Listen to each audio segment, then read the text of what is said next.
খুব সহজেই অল্প সময়ের ভেতরেই এই কেকটি তৈরি করেছিলাম। তো যদিও অল্প সময়ের ভেতরে তারপরও দেখতে কিন্তু মাশাআল্লাহ অনেক সুন্দর একটি ডেকোরেশন শেয়ার করছি আপনাদের সাথে। আসসালামু আলাইকুম এভরিওয়ান।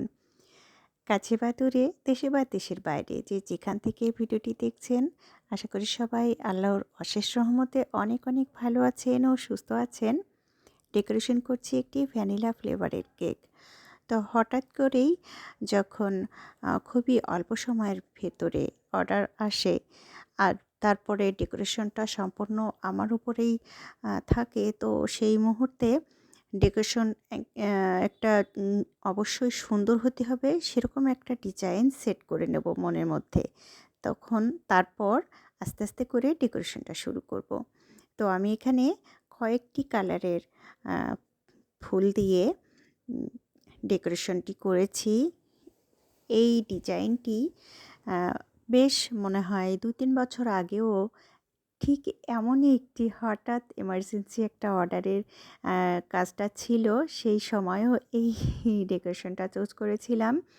তো সেদিনও আমার অনেক ভালো লেগেছিল ওই কেকটি দেখতে।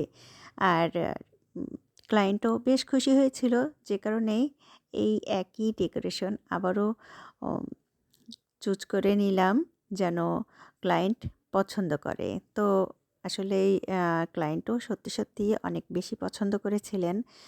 তো কেকের কাজটি হচ্ছে, দেখতেই পাচ্ছেন, ফার্স্টে আমি একটি ঘাস নজলের সাহায্যে সবুজ কালার দিয়ে কিছু দাগ টেনে নিয়েছি। তার উপর রেড কালার আর ইয়েলো কালারের রোজেট তৈরি করেছি। ছোট্ট ছোট্ট রোজেটগুলো দেখতে কিন্তু অনেক ভালো লাগে। তারপর রোজেটগুলো তৈরি করে নিয়েছি একে একে। এরপর গ্রিন কালার দিয়ে একটু পাতা তৈরি করে দিয়েছি। আর রাইট নোটটা লিখেছি রেড কালার দিয়ে। রেড কালার দিয়ে কিন্তু নিচে বর্ডারটাও দিয়েছি, যার কারণে হোয়াইটের মাঝে রেড কালারটা আসলে অনেক বেশি ভালো লাগে দেখতে। তো বর্ডারটাও আমি সেজন্য রেড কালার দিয়েই করেছি। আর এরপর কিছু সুইট বল ছড়িয়ে দিব। সিলভার কালারের সুইট বলটা দিয়েছি। তো এটাই হচ্ছে আজকের মূল ডেকোরেশন। তো ভিডিওটি ভালো লাগলে প্লিজ লাইক, কমেন্ট ও শেয়ার করতে ভুলবেন না। আর যারা ইউটিউব চ্যানেল থেকে দেখছেন তারা প্লিজ আমার চ্যানেলটি সাবস্ক্রাইব করে দিবেন। আর পাশে থাকা বেল আইকনের অল নোটিফিকেশন অন করে দিবেন। আর একটি লাইক দিতে প্লিজ ভুলবেন না।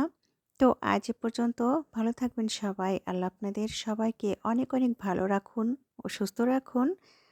আজ এ পর্যন্ত, আল্লাহ হাফেজ।